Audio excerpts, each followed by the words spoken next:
La paracha, la section biblique de la semaine, s'appelle Chaye Sarah, la vie de Sarah. Sarah, la première femme juive du monde, la mère du peuple juif et quelque part la mère de l'ensemble spirituellement de l'humanité.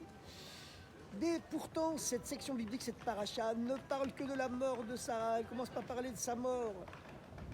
Sarah est morte à l'âge de 127 ans, c'est un âge vénérable. Par le mérite des 127 années où Sarah avait accompli des bonnes actions et servi le bon Dieu, eh bien, la descendante de Sarah, la reine Esther, eut le mérite de régner sur les 127 provinces de l'empire d'Assuérus, l'empire perse qui à l'époque incluait le monde connu tout entier. Et la paracha commence en disant que Sarah est morte à Kiryat Arba, dans la caverne des quatre, à Hebron, la ville de Hébron, dans la terre de Canaan. Mais le Zohar qui est le fondement de la Kabbalah, qui explique le sens profond de chaque mot de la Torah, de chaque mot de la Bible, car il y a un double sens caché dans la Bible, un sens dévoilé et un sens profond. L'un c'est le corps, l'autre c'est l'âme. Eh bien, le Zohar, le livre de la splendeur, le fondement de la Kabbalah, explique que chaque fois que la Torah, que la Bible parle du couple Sarah et Abraham, elle parle en fait du couple entre le corps et l'âme. Sarah, c'est le corps et Abraham, c'est l'âme. Et lorsque la paracha nous dit, dans la première section biblique de cette semaine, que Sarah est morte, c'est pour nous signifier que seulement le corps meurt. Et le corps, il a été enterré à Kiryat Arba, car Kiryat Arba signifie la caverne des quatre. C'est pour nous signifier que le corps était composé des quatre éléments, le feu, l'air, l'eau et la terre. Hebron, dans la ville de Hebron. Hebron vient du mot chaver, chibour, qui veut dire unifié, ami, être un ensemble.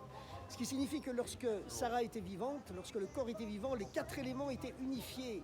Mais maintenant, la Torah continue en disant, dans la terre de Canaan, les quatre éléments vont se dissoudre. Le feu va retourner au feu, l'eau va retourner à l'eau, la terre à la terre et l'air à l'air.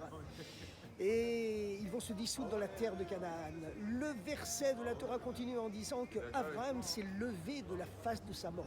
Abraham et Alpenemeto, pour signifier que l'âme, elle ne meurt pas, elle ne se dissout pas, elle conserve son unité, car elle est elle-même une parcelle de l'étincelle de Dieu, une parcelle de l'unité divine, et elle s'élève au contraire. Et la Torah continue en disant que Abraham a pleuré Sarah.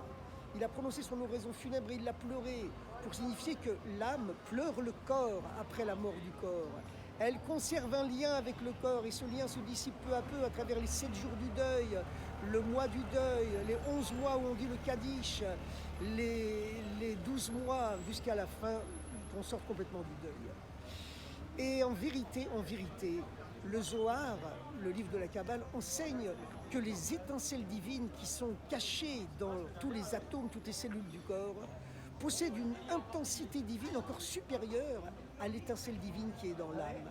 Si bien qu'à notre époque, on a tous coutume de dire, bien sûr, que c'est la vie, c'est le corps qui reçoit sa vie de l'âme donne sa vie au corps, mais lorsque les temps messianiques seront réalisés, où il y aura le dévoilement de l'étincelle divine qui est cachée dans les cellules du corps, eh bien, le corps ne recevra plus sa vie de l'âme, mais ce sera l'âme qui recevra sa vie du corps, ce sera le corps qui donnera sa vie à l'âme. Et c'est la raison pour laquelle dans la paracha, la section biblique précédente, lorsqu'il y avait eu le fameux conflit entre Yitzhak, l'ancêtre de la civilisation juive, et Ishmaël, l'ancêtre de la civilisation arabo-musulmane, il y avait eu ce fameux conflit dans la paracha précédente, parce que Ishmaël était le fils aîné d'Abraham, d'une autre femme, une servante égyptienne qui s'appelait Agar. Mais lorsque Yitzhak est né 13 ans plus tard de Sarah, la femme légitime de Abraham, eh bien, les deux enfants se disputaient déjà à l'époque, Yitzhak déjà à l'époque se faisait embêter, harceler par Ishmaël, qui se moquait de lui lançait des flèches en lui disant je rigole, mais finalement il lui jetait des pierres, il cherchait à le tuer. Alors finalement Sarah, qui signifie princesse en hébreu, n'a pas supporté et elle a dit à Abraham, chasse cette servante avec son fils dans le désert. Abraham ne voulait pas, car Abraham, c'est l'universalisme juif. Il est le père de tous les peuples du monde spirituellement parlant, encore beaucoup plus que Sarah, qui elle incarne plutôt le spécifisme juif. Et il y avait un conflit entre Abraham et Sarah, entre cet universalisme juif symbolisé par Abraham et le spécifisme juif symbolisé par Sarah. Sarah voulait que l'héritage aille uniquement à Yitzhak et chasser Ishmaël, l'ancêtre de la civilisation arabo-musulmane, dans le désert. Et Abraham ne voulait pas. c'est le père de l'universalisme. Il voulait absolument garder son premier fils, son fils aîné en plus, qui était Ishmaël. Il souffrait de ce que Sarah, qui le harcelait sans arrêt. Mais Dieu intervint et donna raison à Sarah en disant à Abraham, tout ce que te dit Sarah, écoute-la. Kol, tout ce que te dit Sarah, écoute-la. Et Abraham, à son grand regret, a été obligé de chasser Ishmaël dans le désert. Mais Dieu est apparu ensuite à Agar et à Ishmaël dans le désert, les a bénis en leur disant, ne vous inquiétez pas, vous serez un grand peuple, votre territoire s'étendra de l'océan Indien, la mer de Chine, l'Indonésie, Malaisie, etc., jusqu'aux régions occidentales du Maroc, sur l'océan Atlantique, vous serez un grand peuple.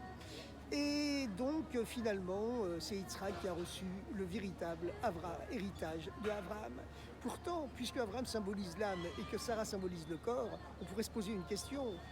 Comment se fait-il que Dieu, il a dit à l'âme, à Abraham, tout ce que te dit Sarah, le corps tu dois l'écouter? On a plutôt l'impression que c'est le contraire, que c'est l'âme qui va dicter ses volontés au corps, et que le corps, il doit écouter ce que dit l'âme. Mais il faut savoir justement que l'étincelle divine qui est cachée dans les cellules du corps, elle est supérieure encore à celle qu'il y a dans l'âme. Et Abraham et Sarah, ils avaient déjà individuellement atteint ce niveau spirituel qui sera celui de toute l'humanité lorsque les temps messianiques seront avérés. Quand les temps messianiques seront avérés, on verra que l'étincelle divine qui est dans la matière, elle est supérieure à celle qui est dans l'âme. Et à ce moment-là, ce ne sera plus l'âme qui donnera sa vie au corps, mais ce sera le corps qui donnera sa vie à l'âme. Ils avaient déjà ce niveau-là. Et c'est la raison pour laquelle Dieu a dit à Abraham, l'âme, tout ce que te dit Sarah, écoute-la. Tout ce que te dit le corps, écoute-le. C'est-à-dire, mets-toi à l'écoute de cette étincelle divine qui est cachée dans les cellules du corps et qui est encore supérieure à celle qu'il y a dans l'âme. L'enseignement de cela, c'est que dans le judaïsme, comme dans toute spiritualité, et d'ailleurs, puisque le judaïsme est la mère de toutes les spiritualités, donc c'est valable pour le monde entier, c'est universel, eh bien, ce sont les bonnes actions matérielles qui sont beaucoup plus importantes que tous les sentiments spirituels. Les bonnes actions matérielles qui symbolisent le corps, vous passez devant un mendiant, vous êtes plein d'amour, plein de sentiments pour lui, mais vous ne lui donnez rien. Eh bien, vos sentiments et votre amour ne servent à rien. Par contre, même si vous êtes indifférent et vous lui donnez un travail, vous lui donnez de quoi vivre dignement, vous avez accompli l'essentiel parce que c'est l'action, c'est le corps.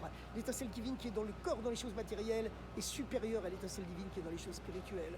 Et c'est la raison pour laquelle ceux qui disent « je suis juif dans le cœur, j'ai pas besoin de mettre les tefilines tous les jours, ou de manger cachère », ou de faire Shabbat, parce que l'essentiel c'est l'âme juive, c'est le cœur, et c'est la même chose pour toutes les spiritualités du monde d'ailleurs. Eh bien, ils se trompent complètement. D'ailleurs, il y avait la fameuse histoire d'un homme qui souffrait du cœur, il était voir un rabbin qui était en même temps cardiologue. Le cardiologue lui a demandé « mais est-ce que vous faites du sport ?» Il a répondu « non, moi j'en ai pas besoin, vous savez, parce que je suis trop occupé. » Alors il lui a demandé « est-ce que vous étudiez la Torah ?» Il a répondu « non, parce que moi je suis juif dans le cœur, ça me suffit. » Il a dit « vous mettez les tefilines ?» Il a dit « non, je suis juif dans le cœur. » Vous donnez la tzedaka, l'argent aux pauvres? Il a dit « non, je suis juif dans le cœur. » Vous marchez pour aller à la synagogue? Il a dit « non, je suis juif dans le cœur. » Et à la fin, le rabbin, le cardiologue lui a dit « mais je comprends pourquoi vous souffrez du cœur. Votre cœur à lui seul doit faire tout ce que normalement le corps entier devrait faire.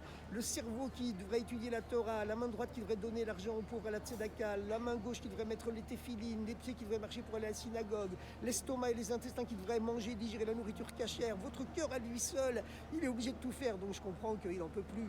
Donc c'est ce que Dieu a dit à Abraham. Tout ce que te dit Sarah, écoute-la. Et c'est la raison pour laquelle, pour que la paix vienne vraiment en Eretz Israël et que nos frères arabes et que nous-mêmes, les Juifs, soyons heureux, nous entendions bien ensemble. Il faut que le message du bon Dieu à Abraham et à Sarah retentisse, à savoir que c'est Dieu qui a donné cette terre au peuple juif. Et donc, comme Dieu a donné cette terre au peuple juif, eh bien, il est impossible au peuple juif de désobéir à Dieu et de la donner à quelqu'un d'autre. Parce que quand Dieu donne un cadeau, si déjà votre meilleur ami vous donne un cadeau, un très très beau cadeau, vous n'allez pas le jeter, ce serait faire une offense à votre meilleur ami, à la personne que vous aimez le plus. Et à plus forte raison que Dieu nous a donné ce super cadeau, il nous a rendu la terre d'Israël entièrement, depuis la Méditerranée jusqu'au Jourdain, comme il l'avait promis à Abraham. C'est pourquoi on l'appelle la terre promise, mais là on l'appelle la terre rendue, la terre retrouvée.